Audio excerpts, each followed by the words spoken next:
Apa arahan saudara pada waktu itu ke saudara Dodi pada saat dia datang ke rumah saudara? Bukan arahan, tetapi saya bertanya 3 hal sebagaimana tadi yang sudah saya sebutkan.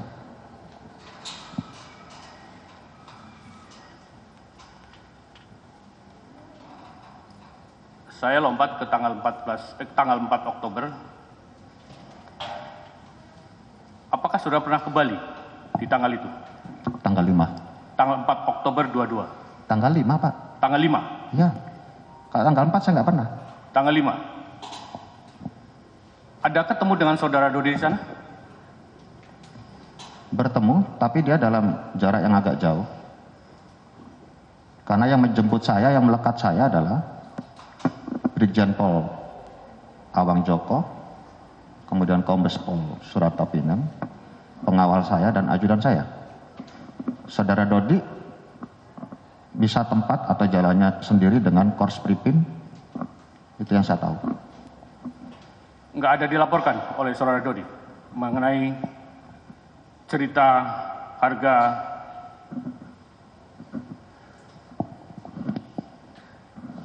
barang yang saudara mengatakan 720. Tidak ada, Pak. Tidak ada. Tidak ada, Pak. Dari mana asalnya? Sama sekali tidak ada, yang mulia. Baik, terima kasih. Dilanjut, rekan kami. Baik, masih ada yang lain? Silakan. Sedikit, yang mulia. Silakan.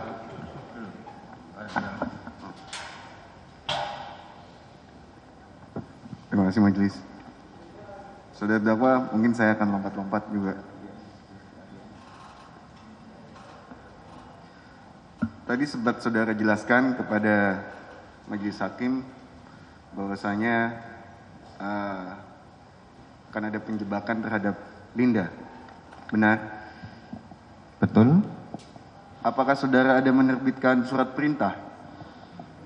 Begini, dalam kasus narkotika itu ada mekanisme yang sedikit berbeda dengan delik umum lainnya dalam prosedur tindakan kepolisiannya.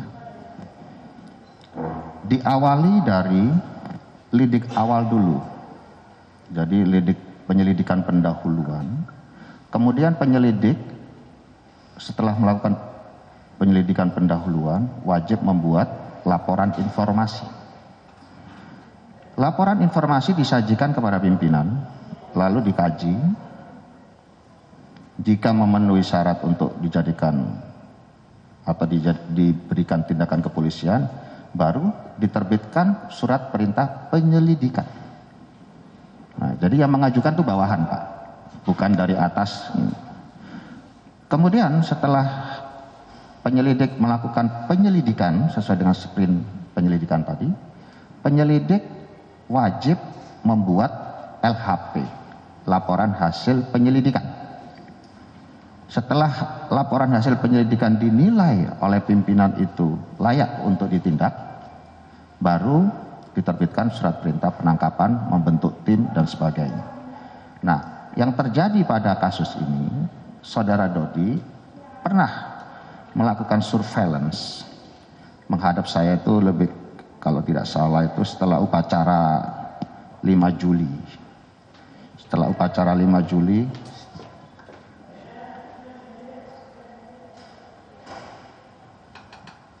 menghadap saya melaporkan hasil surveillance itu.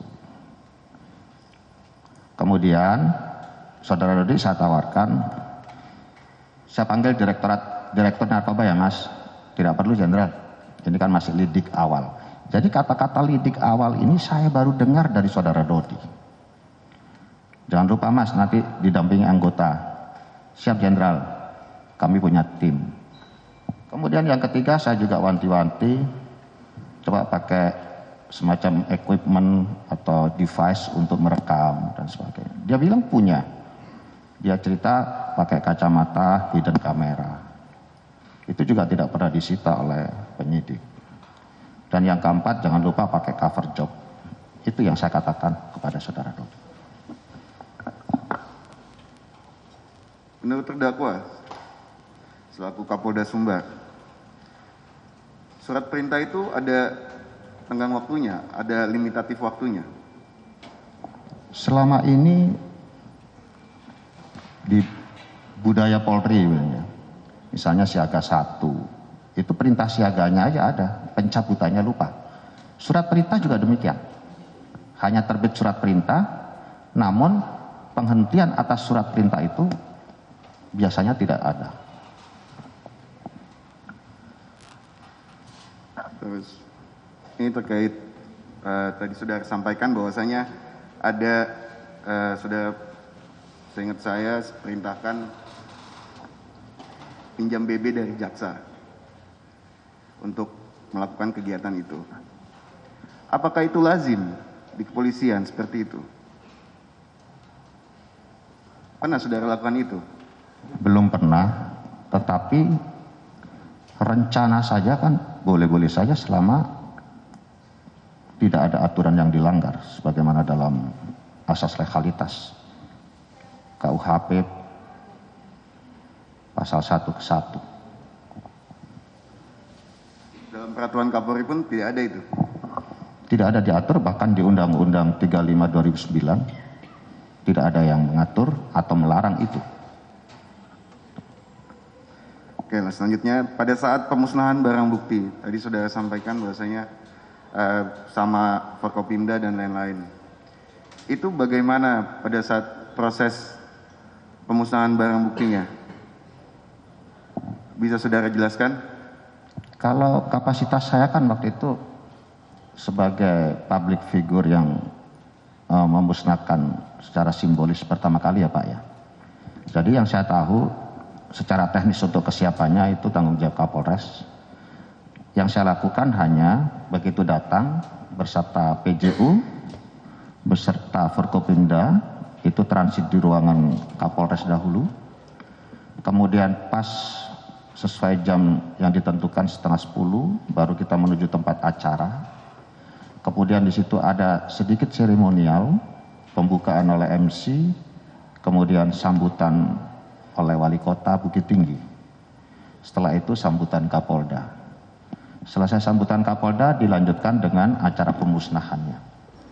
Acara pemusnahan itu semua hadirin dan undangan merapat ke meja tempat sabu itu yang akan dimusnahkan. Kemudian didahului dengan pemanggilan tersangka. Waktu itu yang diwakili oleh tersangka Fadil alias siapa itu? Alias Imron apa saya lupa. Kemudian yang kedua tersangka Roni Eka Saputra didampingi oleh penasihat hukum kedua tersangka atas nama saudara Jasman. Diperlihatkan dahulu sebelum saya secara simbolis melakukan pemusnahan pertama, diperlihatkan kepada kedua tersangka apa betul ini barang bukti milik yang bersangkutan atau disita dari yang bersangkutan. Kemudian dua tersangka itu membenarkan. Selesai dia minggir, baru kita mulai pemusnahan. Saya mengambil dari sekian tumpukan itu secara random. Secara random, kemudian dibantu oleh staf untuk menyiapkan cutter, dan saya yang melakukan test kit pertama kali. Di test kit itu kalau tidak salah, kalau berwarna ungu itu artinya positif. Saat itu berwarna ungu. Setelah berwarna ungu baru saya robek semua, muter begini, saya belah. Sabu yang ada di dalam kita tuangkan kepada drum yang sudah berisi air deterjen. Sedangkan bungkusnya, plastiknya itu ke drum sebelahnya. Drum sebelahnya ini berisi bungkus-bungkus yang nantinya akan dibakar. Itu prosesnya Pak. Saudara berarti masukkan ke dalam drum tersebut satu persatu sampai habis atau saudara simbolis saja? Kan sudah saya jelaskan, saya simbolis. Berikutnya dilakukan oleh para pejabat-pejabat dari PJU Polda, dari Forkopimda Provinsi, dari Forkopimda Agam dan Bukit Tinggi.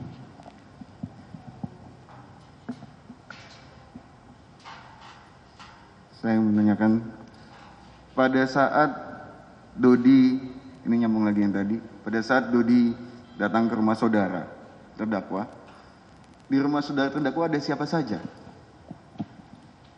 Saya ingat saudara. Ada ajudan saya, ada penjaga rumah saya 2 orang, ada bibi-bibi asisten rumah tangga 2 orang. Istri saudara ada juga? Sedang pergi makan malam dengan anak-anak. Pada saat itu saudara bertemu dengan Dodi? Bertemu, Saudara menggunakan baju apa waktu itu? Saya ingat saudara. hijau, celana pendek abu-abu. Hijau. Hijau. Saya tidak pernah punya kaos putih, celana putih. Itu kayak pocong, putih-putih. Pada saat saudara Dodi datang membawa paper bag, bertemu dengan ajudan saudara terlebih dahulu berarti? Pastinya protokolnya demikian, diantar oleh ajudan sampai pintu rumah saya. Saudara lihat paper bag itu? Lihat, Ditaruh di atas, meja tamu. tapi tidak saudara tanyakan isinya apa? Oh tidak, Saya nggak dicek dulu sama ajudan. tidak juga. Ajudan saya tahu saya bukan tipe pimpinan yang terima begitu-begitu. Wallahi saya bilang. Takutnya isinya ular gitu kan. Saya tidak bisa menginterpretasikan. Tetapi dari percakapan istri masing-masing itu, mereka menduga itu uang. Klaim mereka. Pada saat selanjutnya sudah terdakwa. Pada saat Dodi tadi kan sempat izin mau berangkat ke Jakarta. Terus tadi sudah sampaikan salam untuk Pak As. Pada saat sampai Jakarta, Dodi ada menghubungi saudara? Itu yang ujuk-ujuk tanggal 24 itu. Ada menghubungi ya? Itu tadi yang Oke. panjang dan lebar disampaikan WA-nya seperti itu. Lalu selanjutnya, saudara terdakwa kenal dengan saudara Dodi pada saat saudara Dodi menjabat sebagai Kapolres. Dengan dedikasi dan komitmen tinggi,